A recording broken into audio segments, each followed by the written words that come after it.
There are winners, and there are losers, and there are people who have not discovered how to win. And all they need is some coaching. All they need is some help and assistance, just a little support.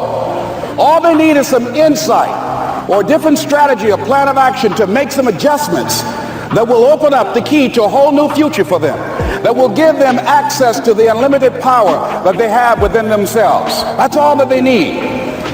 So what I want you to do is think about something you want for you, that's real for you, that's important for you, that will give your life some special meaning and power. And I don't even want you to say, I can do that. I don't want you to assume that.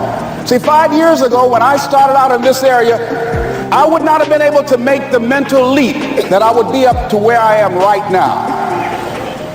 I don't want you to begin to just psych yourself out. No. I want you to be able to say something to yourself that will enable you to maintain a level of integrity with yourself. That when you say this, even when you face tremendous setbacks, it will be a benchmark to keep you in the game, to keep you moving forward and experimenting and readjusting your strategy and your plan of action, continuously looking for ways to win. So what is that something? When you got an idea you want to move on, you might not have the money, you might not have the education, you might not have the support or the resources you need. What is that something that can keep us going, that will enable us to act on our dream? What's one of those keys that will begin to help us to discover the secrets to our dream? Here's what I want you to repeat after me, please, with power and conviction. Say, it's possible. That's all I want you to do when you look at your dream. Just say to yourself every day, it's possible. Just say that every day to yourself, it's possible. Because what does that do? See, it begins to change your belief system. See, the way in which we operate, ladies and gentlemen, it's a manifestation of what we believe, what's possible for us. Whatever you've done up to this point, all that it really is a duplication, it's a reproduction of what you believe subconsciously that you deserve and what's possible for your life. Most people operate out of their personal history, out of their memory, things they have done, things they've experienced, things they've seen, things that they have observed. What I'm suggesting that you operate out of a larger vision of yourself. I want you to see yourself doing what you want to do, experiencing what you want to experience, having what you want to have, doing what it is that gives your life some meaning and value. Operate out of your imagination, not your memory. Because whenever you look at where you want to go, I'm wanting to warn you, you will have some conversation back here after you go through the data that you've experienced in life saying you can't do it. And so what you want to begin to do is ignore that inner conversation. Well, most people, ladies and gentlemen, when something happens to them, what they do is they begin to believe that that's the way it is. That's the way it's always been. And they can't see the possibility of it being any different.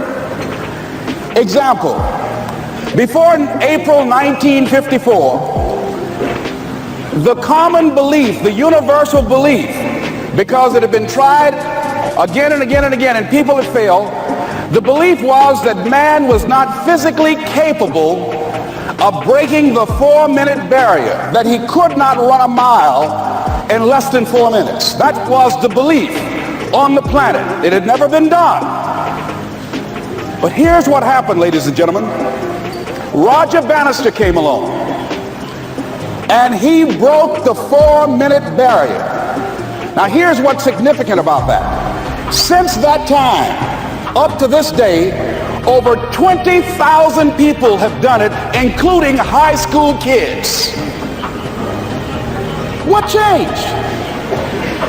20,000 people, what changed? Here's what happened when they got on the track. They knew it had been done. And because they knew it had been done, there was a new belief about this barrier, about this goal that was unreachable. And those 20,000 people got in a race believing, knowing in their heart that someone had done it, that it's possible that they could do it. And I'm saying that if you know anybody that had some goal, some dream, something they wanted to do, And they did it denying saying that you know in your heart that if someone has done it, then you can do it. It's possible. And that if someone can make their dream become a reality, that it's possible that you can make your dream become reality.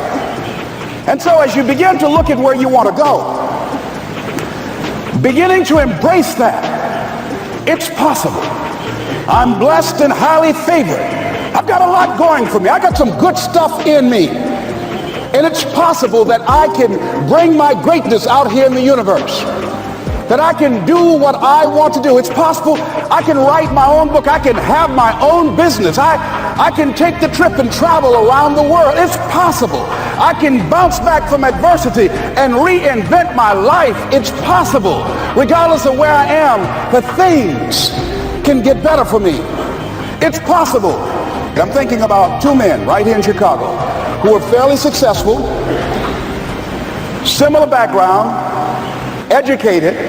They worked for a corporation for many years, and they were among many people that were laid off. Two guys who were very good friends. One went out looking for a job for several weeks along with the other one, and they faced disappointment and rejection again and again and again. They couldn't find any work, which is the story of many people across this country. One guy stopped. He became discouraged. He stopped going. He stayed home looking at television, became very argumentative and toxic with his wife, drinking beer, getting on the phone, talking to his other negative, unemployed friends. And he just gave up. The other guy kept looking for a job everywhere he could go. Every time he could get an opportunity, kept asking people, networking, checking the newspapers every day. Kept going everywhere he could, trying to find a job. You have too much education. You're overqualified. You won't be here long enough. He kept going. He kept going. He went to a place and said, look here, I tell you what, if you can't hire me, and I know you can use my talents, abilities, and skills, I don't want to sit home and do nothing. Just let me do some volunteer work. You don't have to give me anything, all right? I just want to work. I want to be busy. Guy said, okay, it's on you now, but don't expect me to give you anything. It's okay. This guy came in and worked. He was the first one there. The last one to leave was the best employee there. About 4 weeks later, one of the top managers quit. They were looking for a replacement. Guess who they selected? This other guy. This guy who was volunteering his time. He got the job. What was the difference between the two men? Eyesight and mindsight. Eyesight is judging on what you see, judging according to appearances. But mindsight is how you interpret what you see.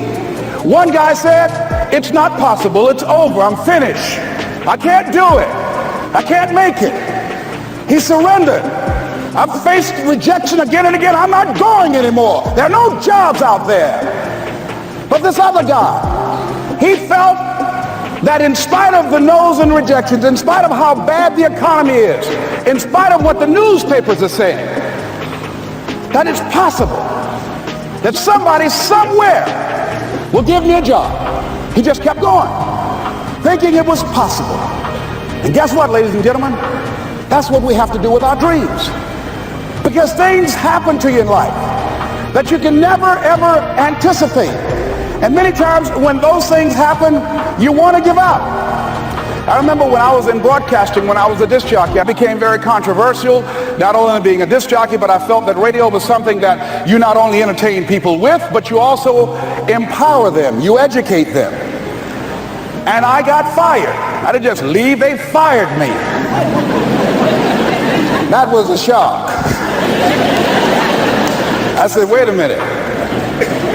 They took my microphone. I thought that was who I was. No, ladies and gentlemen, it wasn't. I had to do something else. And I didn't know what else I could do. See, here's what I'm looking at. What are the uses for your life right now that you haven't even reached for yet? See, I believe that when you don't have enough encouragement to act on your dreams or ideas, or you're not enlightened enough, that life will act on you. See, life had moved on me and said, Les Brown, you have outgrown this. It's time for you to do something else.